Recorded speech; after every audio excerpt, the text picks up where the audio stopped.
it's a renaissance. The same way the Renaissance, catapulted, dimensionalized the creative industry in the past. The Renaissance, this new Renaissance, will do it for this era that we're in.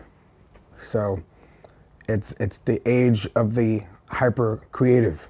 So there's a copyright law change that the UK government is thinking about making to ensure that the models and the AI companies here can innovate quickly and use copyrighted data more freely with less risk of legal response to that.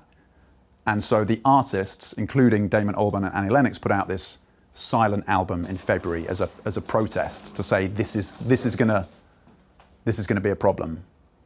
Yeah. So the artists that are protesting have every right to, right? Because say, for example, Coca-Cola wants to license your music, or McDonald's, or Starbucks, or, some politician running for office. They want to use your music for their campaign.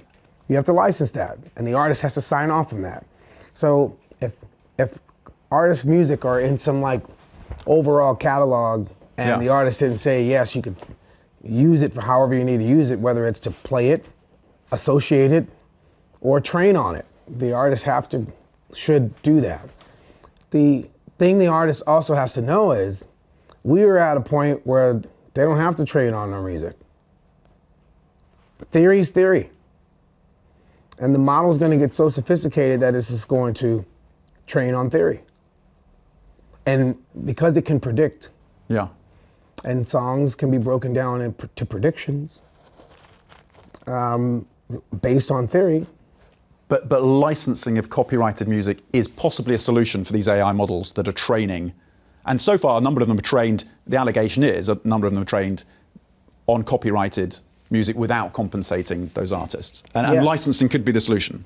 Licensing is a solution. But what is the value of those recordings and those copyrights? And so that's the heavy one. We licensed our music to Spotify. They don't value it the way that it should. Then that brings upon another conundrum. A song is worth how much? A stream. So you could license it, but let's hope that the folks that are, divvying up its value and its worth love it and appreciate it and price it for what it actually costs, as far as time. But the model is getting better and better and better. It doesn't have to learn from the past to create. Are there specific guardrails that you think about that should be implemented when it comes to protecting creatives in this time of momentous change as a result of AI? Yeah. First off, the reason why we're having this situation and the conundrum that we're in is because the data practice overall. The data practice, not just for music, everything needs to be thought, and humans need to be protected. You came at it from hey, what about music? What about your job? How you interview. Bloomberg says, we really like how you do that. We want an avatar agent to do do you own how you ask questions? So right now, the easy way to look at it is you musicians and your songs. Yes, everybody. Everyone needs to be protected. The sellers, the storytellers, the lawyers, the finance people, human resources at the company, everyone. It's a human, urgent matter to where we need governance and regulations ASAP. Not to stifle creativity, but just to make sure the business model. It's the business model that's the issue, not the tech, bro. In 10 years' time, are we listening to more AI-created music than human-created music? How do you think about that? You like fruit? Yeah. You go to the supermarket, do you say, hey, where's the organic oranges? Sometimes. But then you just buy oranges. Yeah. So if you're not buying organic oranges, then what the were those oranges that aren't organic? Yeah. And why would you have to call these organic and those just oranges? Yeah. If these are organic and that, what are those?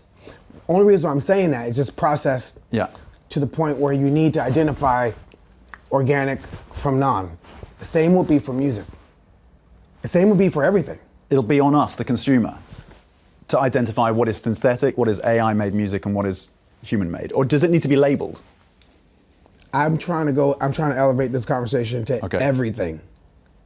I'm starting with oranges to organic oranges, to music to organic music, to interviews to organic interviews.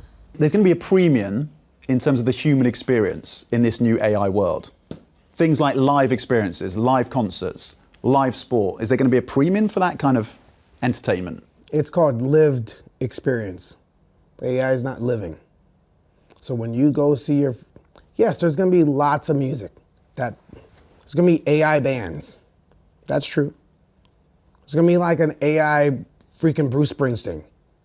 There'll be an AI Lana Del Rey. There'll be an AI freaking Adele. Yeah, and it's going to sound great. People like it. And you're going to go see it perform live. And the team that makes the live performance is going to be it's going to be dope. And then there's going to be human lived experience that you're still going to love. It's not doom and gloom for the music industry. I'm more worried about my accountant than I am my drummer. I'm more worried about my lawyer than I am the singers that sing with us. Because that's law, memory, and numbers. There's a $100 billion industry, if not more, launching freaking agents and co-pilots than there are the record industry launching AI artists. Get out of here, bro.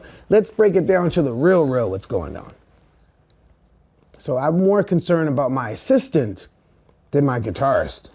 And you've worked clearly, you work in philanthropy, in music, in design, across all of those different sectors, as well as tech, of course. Of course, all those different sectors. Where do you expect to see the most disruption as a result of AI? Or is it across the board the same?